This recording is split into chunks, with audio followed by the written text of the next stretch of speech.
नमस्कार विद्यार्थी मित्रांनो, आज आपण अर्थशास्त्राचं तिसरं प्रकरण मागणीचं विश्लेषण याचा अभ्यास करणार आहोत. आणि आजच्या पिरियडमध्ये आपण मागणीची संकल्पना समजून घेणार आहोत. मित्रांनो, मागच्या प्रकरणामध्ये आपण उपयोगितेच्या संकल्पनेचा अभ्यास केला. या प्रकरणामध्ये मागणीच्या संदर्भामध्ये उपभोक्त्याची वर्तणूक कशी असते याचा आढावा घेणार आहोत. मागच्या प्रकरणामध्ये अभ्यास करत असताना आपण बघितलं की उपयोगिता हा मागणीच्या सिद्धांताचा पाया आहे, आधार आहे. आपण एखाद्या वस्तूला मागणी तरी का करतो? कारण त्या वस्तूमध्ये उपयोगिता असेल तरच आपण एखाद्या वस्तूची मागणी करतो, अन्यथा करत नाही. आणि म्हणून त्या दृष्टीनं उपयोगिता हा मागणीचा आधार आहे असं म्हटलं जातं.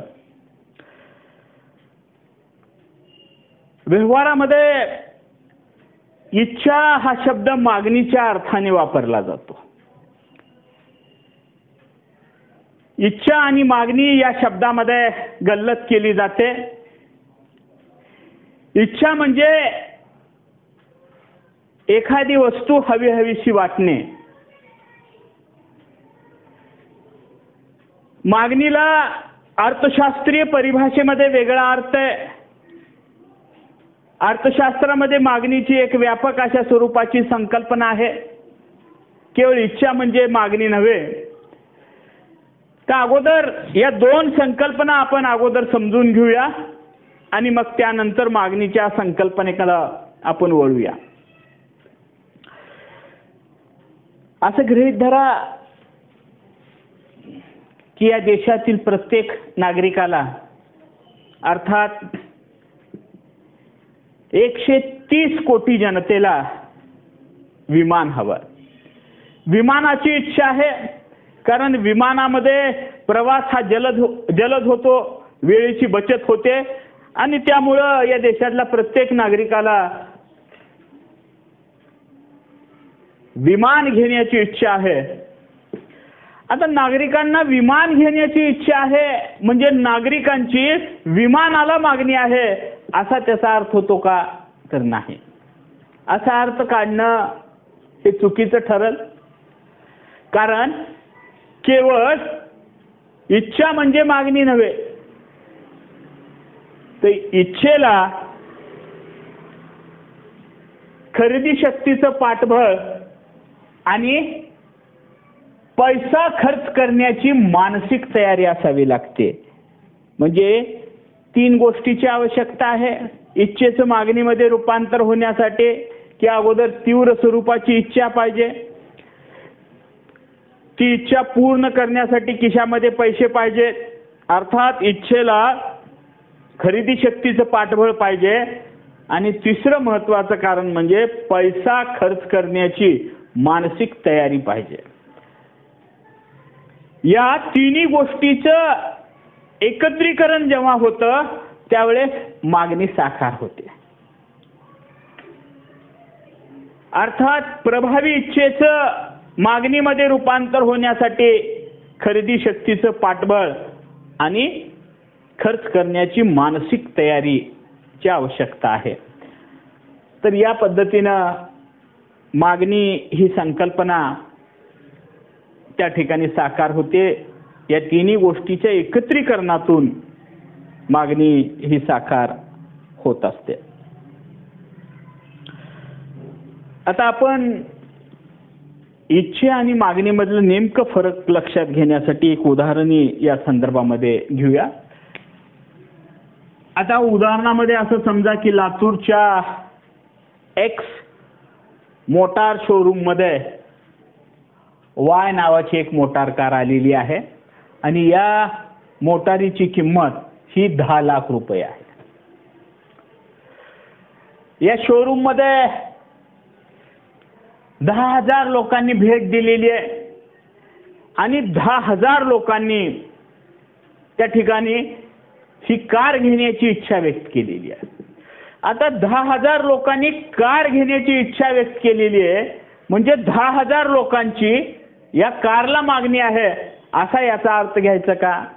तर नाही, असा अर्थ घेणं हे चुकीचं होईल. आता समजा 10,000 लोकसंख्येपैकी 5,000 लोकांची ही कार घेण्याची क्षमता आहे. म्हणजे त्यांच्याकडे 5,000 लोकांकडे आर्थिक पाठबळ आहे. 10 लाख रुपये किमतीची मोटर कार घेण्याची त्यांच्याकडे आर्थिक क्षमता आहे.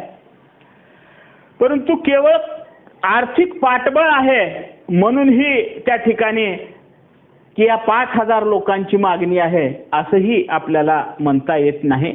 गृहीत धरा या 5,000 लोकांपैकी केवळ 3,000 लोक असे की त्यांची मोटार कार घेण्याची तीव्र इच्छा आहे, त्यांच्याकडं आर्थिक पाठबळ आहे आणि विशेष म्हणजे पैसा खर्च करण्याची त्यांची मानसिक तयारी आहे. या तिन्ही गोष्टी या 3,000 लोकांकडे उपलब्ध आहे आणि म्हणून या 3,000 लोकांची या मोटर कारला मागणी आहे असं आपल्याला या ठिकाणी म्हणता येतं. म्हणजे केवळ इच्छा असून जमत नाही. इच्छा काय कुठल्याही गोष्टीची असू शकते.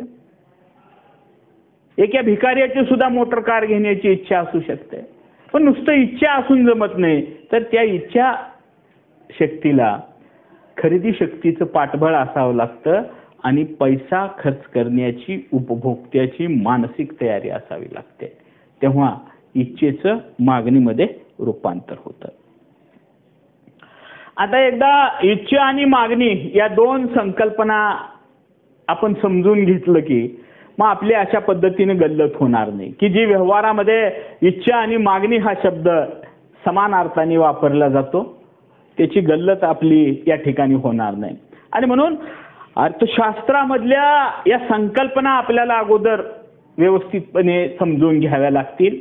आपल्या एकदा कन्सेप्ट क्लिअर झाल्या की मग आपल्याला अर्थशास्त्रामधील इतर सगळ्या गोष्टी समजून घ्यायला या सोप्या जातील. आता ढोबळमानानं या सगळ्या गोष्टी बघितल्यानंतर आता अर्थतज्ञांनी जी व्याख्या केलेली आहे, बेन हॅम यांनी मागणीची व्याख्या केलेली आहे, त्याचा आढावा आपण घेऊया. विशिष्ट वेळी विशिष्ट किमतीला विशिष्ट वस्तूची खरेदी केलेली नगसंख्या म्हणजे त्या वस्तूची मागणी होय.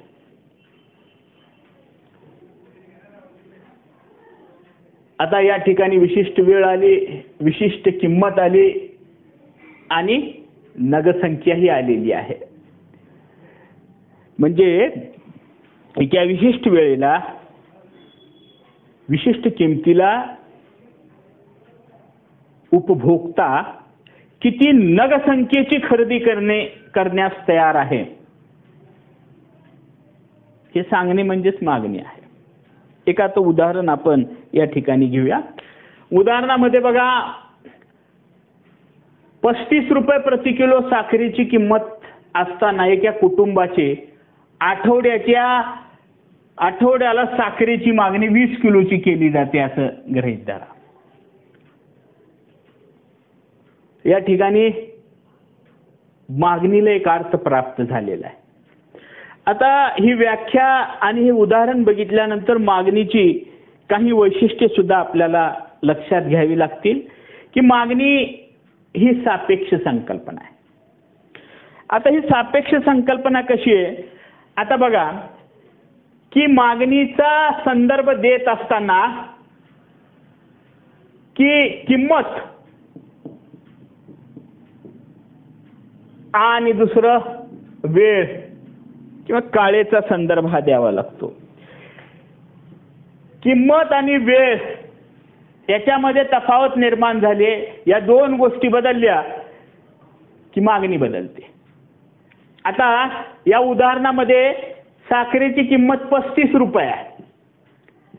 आता 35च्या ऐवजी जर 30 रुपये किंमत असली असती साखरेची प्रति किलोला तर या ठिकाणी 20 किलोच्या ऐवजी कदाचित 25 किलो 30 किलोची खरेदी केली गेली असती, किंवा वेळ बदलली तरी मागणीवरती त्याचा परिणाम होतो. आता बघा, पावसाळ्यामध्ये साधारणतः जून महिन्यामध्ये रेनकोटला प्रचंड मागणी असते. आता जून महिन्यामध्ये रेनकोटला मागणी आहे म्हणून ते उन्हाळ्यामध्ये मार्च महिन्यामध्ये तीच मागणी राहील असं होणार नाही. की मागणी राहणार नाही उन्हाळ्यामध्ये, रेनकोटचा वापर कोण करणार आहे उन्हाळ्यात. आणि म्हणून वेळ बदलले, काळ बदलला की त्या ठिकाणी मागणीमध्ये बदल होत असतो. आणि म्हणून किंमत आणि वेळेमध्ये बदल झाला की मागणीत बदल होत असते. म्हणजे मागणी ही वेळ आणि किंमत या घटकांवरती अवलंबून असते. या अर्थानं ती सापेक्ष संकल्पना आहे. आता मागणीला विशिष्ट वेळ, किंमत, नगसंख्या किंवा परिमाण यांचा संदर्भ हा आवश्यक असतो. या उदाहरणामध्ये बघा, आपण वेळ दिलेली आहे आठवड्याची. आता ही वेळ एका दिवसाची असू शकते, एका आठवड्याची असू शकते, 3 महिन्याची असू शकते, 6 महिन्याची असू शकते, वर्षाची असू शकते. तर अशा पद्धतीनं काळाचा परिमाण त्या ठिकाणी व्यक्त करणं आवश्यक आहे. या उदाहरणामध्ये आपण आठवड्याचा वेळ दिलेला आहे, घेतलेला आहे या ठिकाणी. म्हणजे विशिष्ट वेळेचा संदर्भ आला. किंमत आहे 35 रुपये प्रति किलो आहे, किमतीचा संदर्भ आलेला आहे. नगसंख्या किंवा परिमाणाचा संदर्भ म्हणजे या ठिकाणी 20 किलो साखरेची खरेदी केली जाते या किमतीला आणि या कालावधीमध्ये, असं आपण या उदाहरणामध्ये गृहीत धरलेला आहे. म्हणजे मागणीचा संदर्भ देत असताना वेळ, किंमत आणि नगसंख्येचा संदर्भ देणं आवश्यक असतो. आणि मगच त्या ठिकाणी मागणीची संकल्पना साकार होऊ शकते. अन्यथा त्या ठिकाणी संदिग्धता निर्माण होऊ शकते. तर अशा पद्धतीनं ही मागणीची संकल्पना, इच्छा आणि मागणीमध्ये फरक आहे. ज्या इच्छेला खरेदी शक्तीचं पाठबळ असतं त्याचं मागणीमध्ये रूपांतर होऊ शकतं. तर अशा पद्धतीनं मागणीची ही संकल्पना आपण लक्षात घेतलेली आहे.